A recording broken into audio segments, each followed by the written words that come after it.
How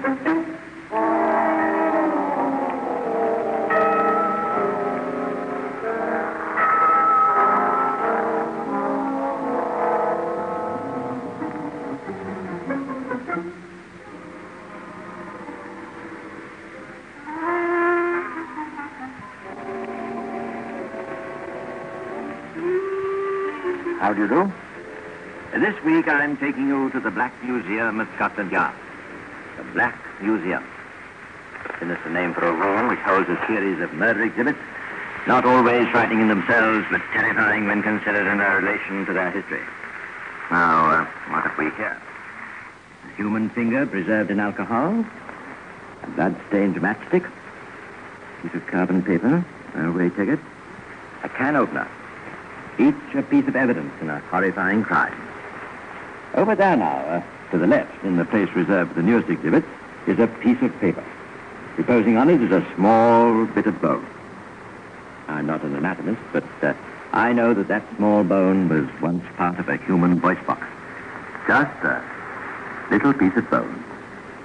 You could break it with 2 fingers, but it was strong enough to hang a man.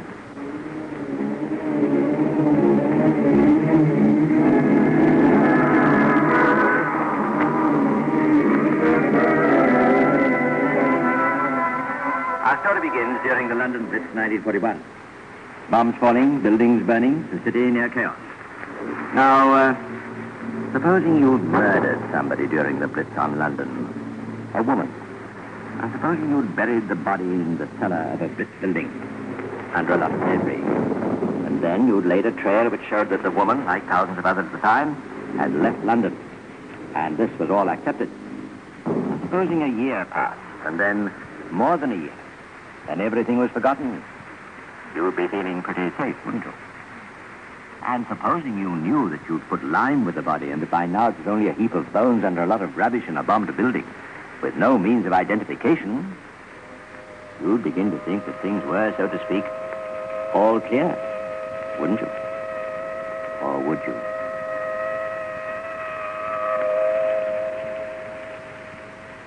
It is July 1942. The Blitz is over. A gang of demolition workers are clearing rubble away in the cellar of a damaged Baptist chapel. Sure, what's that, Bill? What? Yes, looks like a skeleton. No, I tell you. It is. Look, there's a skull. All right, myself, it must have happened when the bomb fell. Here, you better tell the folk. Boy! Come down here for a minute. And that's how it began. Now, for research purposes, every bomb victim was subjected to a careful medical examination. The cause of each death had to be determined. That's just to make sure they were all accountable to Adolf Hitler. And, of course, medical facts are frequently a means of establishing identity where there's little else to go on. The pathologists examine the remains and report it to the coroner. There isn't much to go on. It's the remains of a woman, of course, and there's been some burning. And considering the place of burial, the cellar, was fairly dry earth, I'd say she must have died about a year or 18 months ago. That would be during the air raid. Yes. With your permission, I'll have the remains moved to a hospital laboratory. Maybe my equipment there will bring the facts to light. Very well, Doctor. The incomplete remains were removed to the Department of Forensic Medicine at Guy's Hospital, where a detailed examination showed that a tiny bone in what was left of the larynx had been fractured.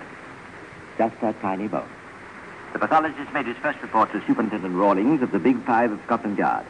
Let's listen as Rawlings did to that report, for we are Rawlings, you and I, inside the brains of Scotland Yard. It's an apparently trivial little fracture, but it's one of the most significant in forensic medicine. All I can say at the moment is this woman may have met her death in a raid, or she may have met her death by strangulation, manual strangulation. I favor the latter view. Is there any evidence of identity, Doc? Anything we can start work on? Well, there are a few details I can give you now. It's the body of a woman aged between 40 and 50. Height, 5 feet or 5 feet 1 inch. The lower jaw's missing, but in the upper jaw she's worn a dental plate. There's no trace of it, but it probably contains 7 false teeth. 4 remaining teeth have fillings. Oh, and one last point. On the back of the skull, I also found adhering to it a few strands of hair. I'd say her hair was dark brown, going grey. I'm sorry I can't be more helpful at the moment. Well, it's something to go on, Doc. A woman, aged between 40 and 50, about 5 feet tall, going grey. Somewhere in London, where there's thousands of evacuees, its shifting population, its blitz victims, one woman had to be identified. A woman whose description fitted thousands of others. A woman who had gone missing. Check the missing persons register. There's several in the registry like that, sir. You let me see. Yes. Yes. This looks like it might fit. Age 47, height 5 feet 1 inch, hair dark brown, going gray-brown.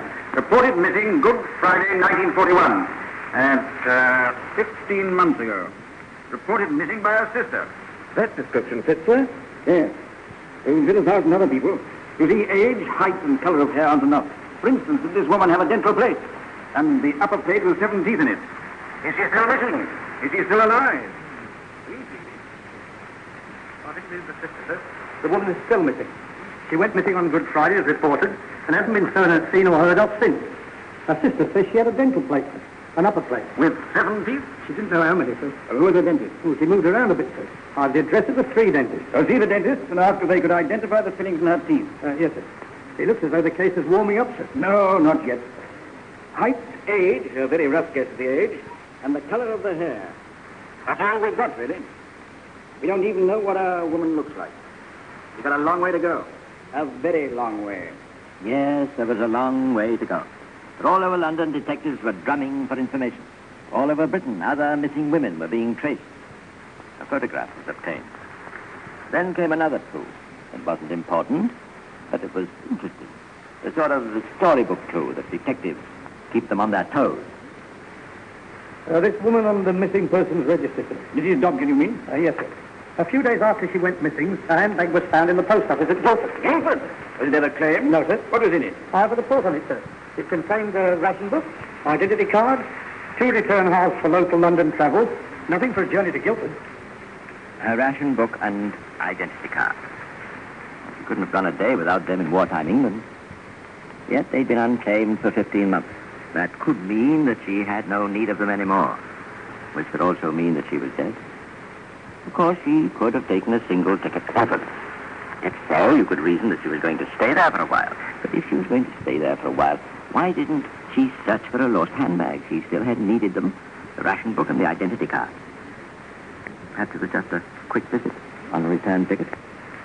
If so, why wasn't the return half also in the lost handbag? She kept other return halves there. Or did someone else take that handbag to Guildford to plant it there? To give the impression that she'd moved to that district. Let's suppose that this Mrs. Dobkin is the same woman that we're trying to identify, and that at this time she was dead in a bombed chapel in London. How did her handbag get to Guildford? Who took it there, and why?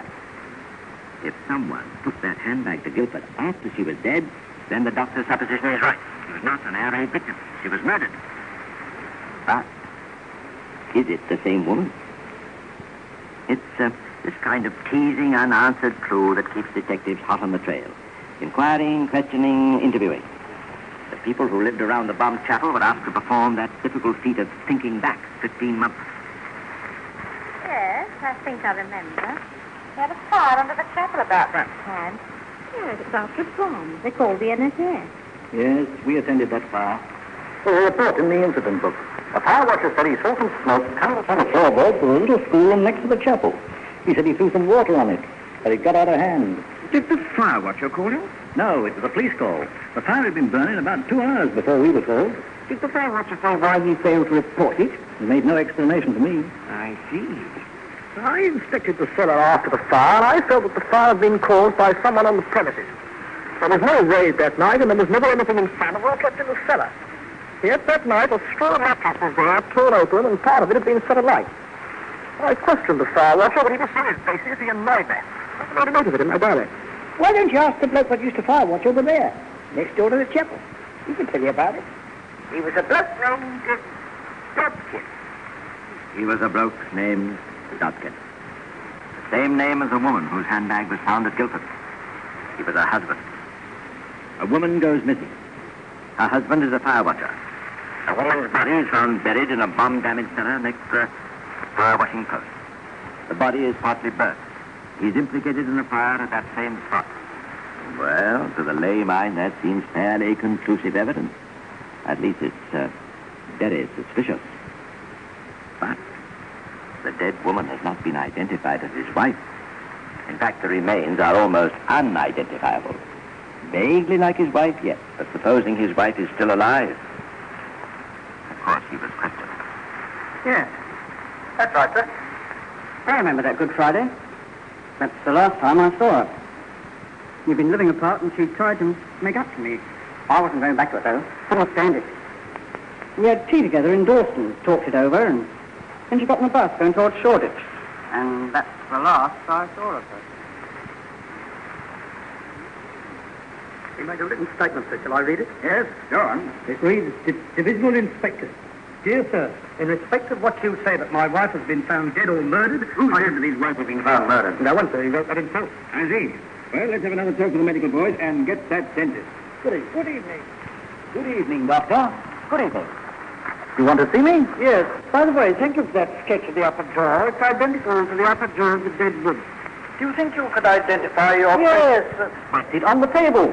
I recognized it the moment I came into the laboratory. You've no doubt? None at all. And those are my fillings and teeth. I'd recognize my own work anywhere. That is the jaw, and these are the teeth of the patient you knew as Mrs. Dobkin. Positively. And do you recognize this? Yes, that is a photograph of my patient, Mrs. Dobkin. Yes. So the missing woman and the dead woman are the same person. Some final questions had to be gone over. Why had the missing woman been found dead near her husband's fire-watching post? Had he induced her to go? He said she'd never been there. Why was there a fire in the cellar? A fire in which the husband was involved. Why had he, a fire watcher, failed to raise the alarm? Was it because he'd started the fire to burn the body? Why does he deny knowledge of the cellar when he had been seen going there? Why did he return to his old fire-watching post? And why does he deny he'd ever gone back? Is the answer to every question the same? That he'd murdered his wife? Yes. I think Mr. Dobkin had better be brought in. So far, the work of Scotland Yard had been to identify and prove in their own mind that they knew the murderer. Their next job was to find him. For Mr. Dobkin had disappeared.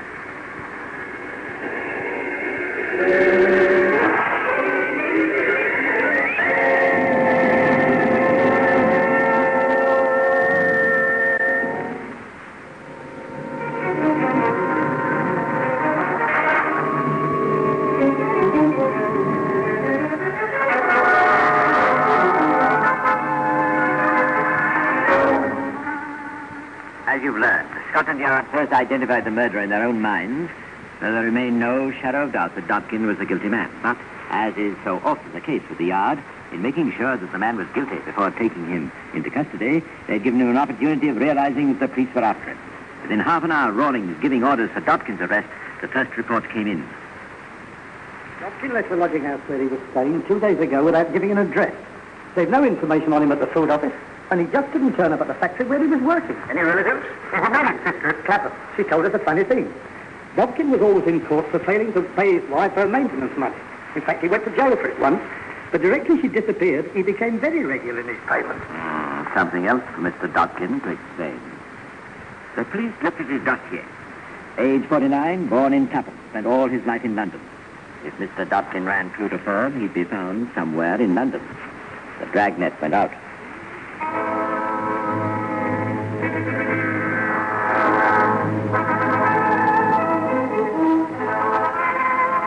Mr. Dobkin was true to form. He's sitting drinking a cup of coffee in a little Italian restaurant at the back of Piccadilly Circus. He's thinking. Mr. Dobkin's mentality is limited, but in its bright, furtive way, it's sizing up the problems and planning for the future. I wonder if they're looking for me yet. I expect they are. Well, they won't find me in a hurry. I wonder if they've got a picture of me.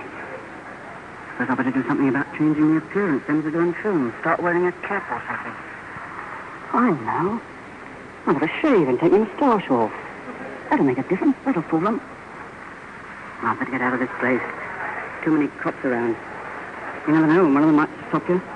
They suddenly might come up behind you and say, "This chair taken." Oh, no, quite very comfortable. You don't mind the policeman sitting there, do you, sir? Eh? Oh, no. That's all right. Mustn't get nervous. They won't recognize me. Anyway, I've got that other identity card. It's worth a couple of quid, too. Let's get on to me, wallet. Be awful if I lost that. It's all right as long as you've got money. 50 quid will last me a bit. By the time that's gone, maybe it'll be safe to get a job. Then I'll have to get a ration book and watch your uncle. Take it slowly, that's the idea. Just lie low for the moment. Don't try to do anything silly. Keep out of people's way. Keep your mouth shut. Keep moving. Be careful. Just one slip and... Perhaps you'd care to glance at the paper. There's rather an interesting murder case. Most ingenious. Thanks. Have reason to suspect. Warrant has been issued. Charles Dobkin. An arrest is anticipated during the next few hours.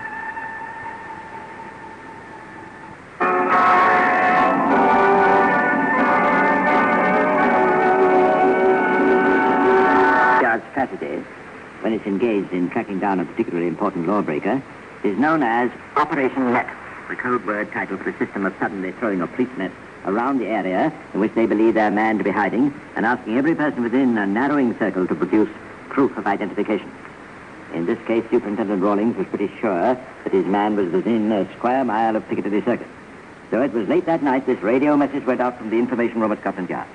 Radio operator MG2W calling all cars. MG2W calling all cars. Operation Net. Patrols assigned to C Division area should move into position 1 minute from now. Over.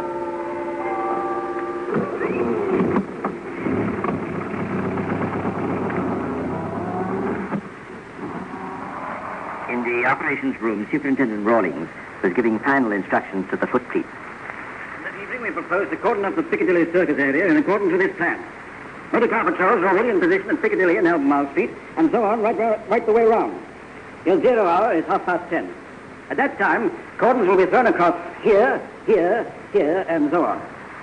I don't mind telling you, I've more than a suspicion that we'll pick up our man Dobkin this evening, but the capture of Dobkin isn't the only purpose of this operation. We've had a few identity card checkups, but this, I think, is one of the biggest roundups we've attempted. So, incidentally, the military police have all received parallel instructions and will be working with you in a normal manner. Right then, good luck until 10:30.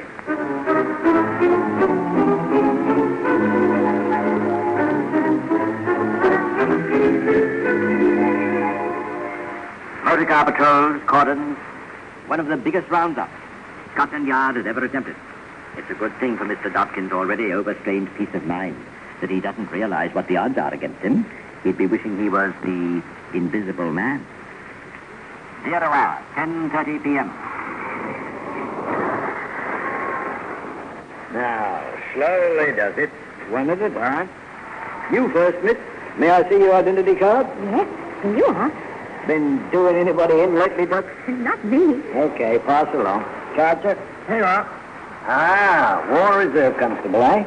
Why the heck aren't you on duty tonight? Good, lummy, ever. I've got to have one evening off, you know. Yes, that's what they all say, chum. Righto, pass along. Charger? There you are, Constable. John Rankin. Hey, wait a minute. I recognize you.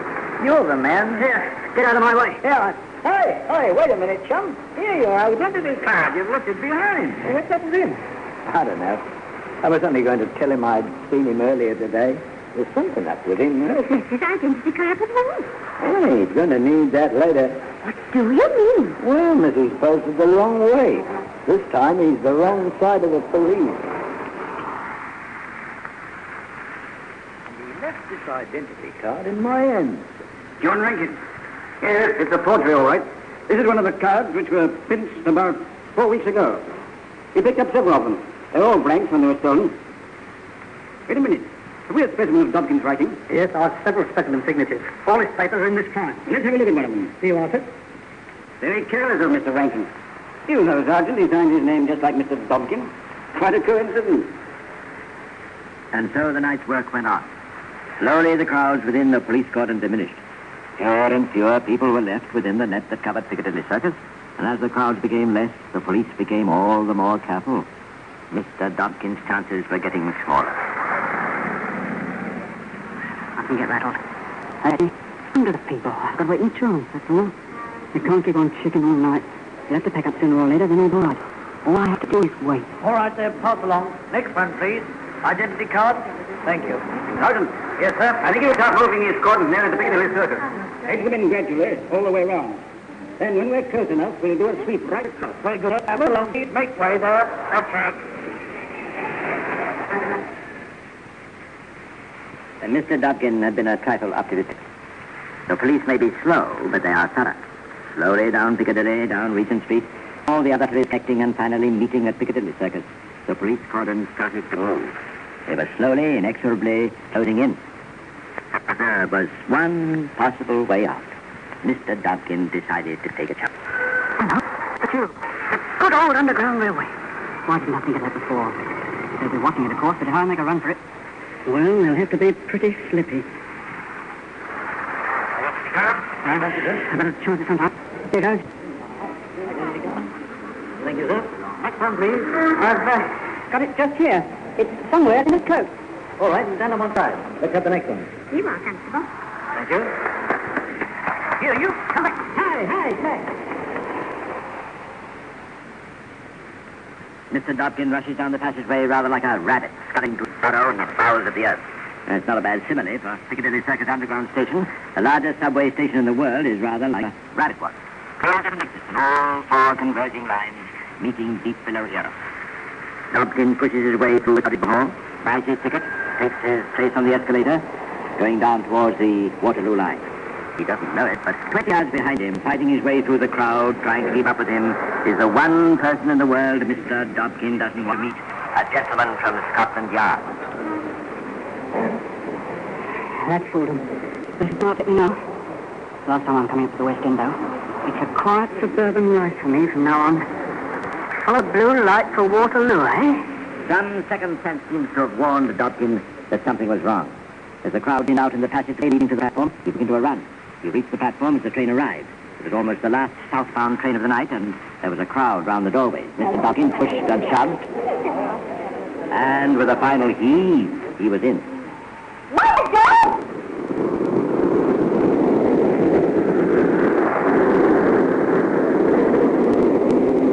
Just as the train pulled out of the station, the detective arrived a few seconds too late. But as you'll see, Scotland Yard is not without its resources in an emergency.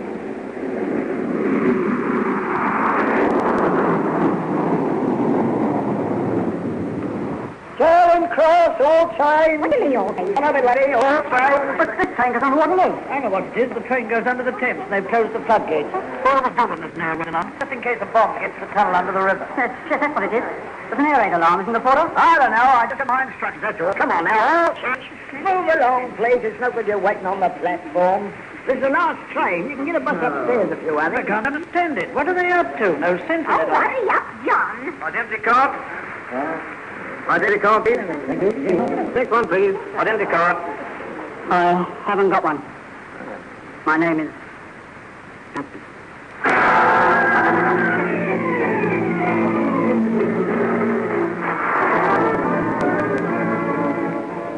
Mr. Dobkin has come home. The direction for Charing Cross is only a very short, rather charming walk along the embankment to Scotland Yard. But Mr. Dobkin subsequently admitted that his most embarrassing moments were not at the height of the investigation or in the heat of the final case. They were before the discovery of his wife's remains. You remember that he became strangely regular in paying his wife's maintenance money in court after her disappearance. You see, one of the officials of Old Street Police Station had developed a trying habit of remarking to him when he brought in the money, "Now, Harry, you know you killed your old woman. What have you done with the body?" Well, that's all today. I'll be back again to tell you some more of the secrets of Scotland Yard.